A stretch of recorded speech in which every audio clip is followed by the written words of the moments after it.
30 ವರ್ಷಗಳ ಸುದೀರ್ಘ ಅವಧಿಯ ಬಳಿಕ ಶಿಗ್ಗಾವಿ ಸವಣೂರು ವಿಧಾನಸಭಾ ಕ್ಷೇತ್ರ ಕಾಂಗ್ರೆಸ್ ತೆಕ್ಕೆಗೆ ಜಾರಿದೆ. ಕ್ಷೇತ್ರದಲ್ಲಿ ನಡೆದ ಉಪಚುನಾವಣೆಯಲ್ಲಿ ಕಾಂಗ್ರೆಸ್ ಅಭ್ಯರ್ಥಿ ಯಾಸಿರ್ ಅಹಮದ್ ಖಾನ್ ಪಠಾಣ್ ಅವರು ಬಿಜೆಪಿಯ ಭರತ್ ಬೊಮ್ಮಾಯಿ ವಿರುದ್ಧ 13,448 ಮತಗಳ ಅಂತರದಲ್ಲಿ ಜಯ ಸಾಧಿಸಿದ್ದು, ಕಾಂಗ್ರೆಸ್ ಕಾರ್ಯಕರ್ತರಲ್ಲಿ ಸಂತಸ ಮುಗಿಲು ಮುಟ್ಟಿದೆ. 1957ರಲ್ಲಿ ಸವಣೂರು ತಾಲೂಕು ಒಳಗೊಂಡಂತೆ ರಚನೆಯಾದ ಶಿಗ್ಗಾವಿ ವಿಧಾನಸಭಾ ಕ್ಷೇತ್ರದಲ್ಲಿ ಮೊದಲ ಚುನಾವಣೆಯಿಂದ ಹಿಡಿದು 1994ರವರೆಗೂ ಕಾಂಗ್ರೆಸ್ ಅಭ್ಯರ್ಥಿಗಳು ಗೆಲ್ಲುತ್ತಾ ಬಂದಿದ್ದರು. ಆದರೆ 1999ರಲ್ಲಿ ಜೆಡಿಎಸ್ನಿಂದ ಸ್ಪರ್ಧಿಸಿದ್ದ ಸೈಯದ್ ಅಜಂ ಪಟೀಲ್ ಖಾದ್ರಿ ಗೆಲುವು ಸಾಧಿಸುವ ಮೂಲಕ ಕ್ಷೇತ್ರ ಕೈತಪ್ಪಿತ್ತು. ಕಳೆದ 4 ದಶಕಗಳಿಂದ ಜಿಲ್ಲೆಯ ಮೇಲೆ ಪ್ರಭಾವ ಬೀರಿದ್ದ ಜೆಡಿಎಸ್ ಪಡೆ ಇದೇ ಮೊದಲ ಬಾರಿಗೆ ಸಂಪೂರ್ಣವಾಗಿ ಜಿಲ್ಲೆಯಿಂದ ಔಟ್ ಆಗಿದೆ.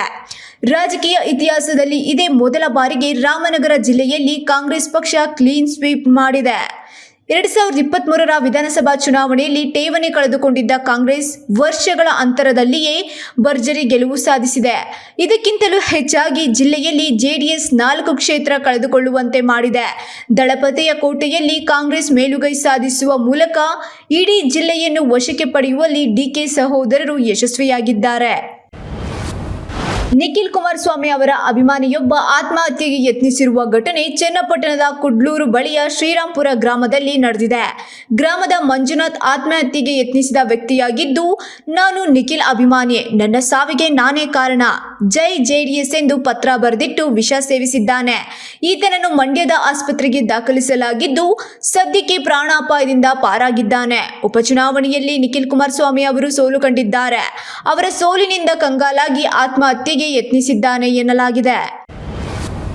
ಮಹಾರಾಷ್ಟ್ರ ವಿಧಾನಸಭಾ ಚುನಾವಣೆಯಲ್ಲಿ ಬಿಜೆಪಿ ನೇತೃತ್ವದ ಮಹಾಯುತಿ ಮೈತ್ರಿ ಚಾರಿತ್ರಿಕ ವಿಜಯ ಸಾಧಿಸಿದೆ.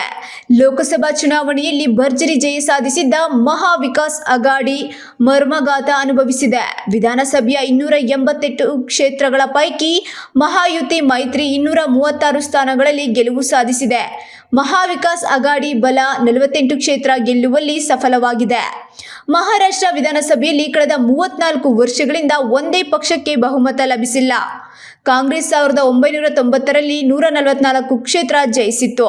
ಬಳಿಕ ನಡೆದ ಯಾವುದೇ ಚುನಾವಣೆಯಲ್ಲಿಯೂ ಕೂಡ 100ರ ಗಡಿ ದಾಟಿಲ್ಲ. ಮೈತ್ರಿಯುಗ ಆರಂಭವಾದ ಬಳಿಕ 2014 ಹಾಗೂ 2019ರಲ್ಲಿ ಬಿಜೆಪಿ ಕ್ರಮವಾಗಿ 122, 105 ಸ್ಥಾನ ಗಳಿಸಿದ್ದು, 3ನೇ ಬಾರಿಗೆ 100ರ ಗಡಿ ದಾಟಿರುವ ಬಿಜೆಪಿ 133 ಸ್ಥಾನ ಬಾಚಿಕೊಂಡಿದೆ.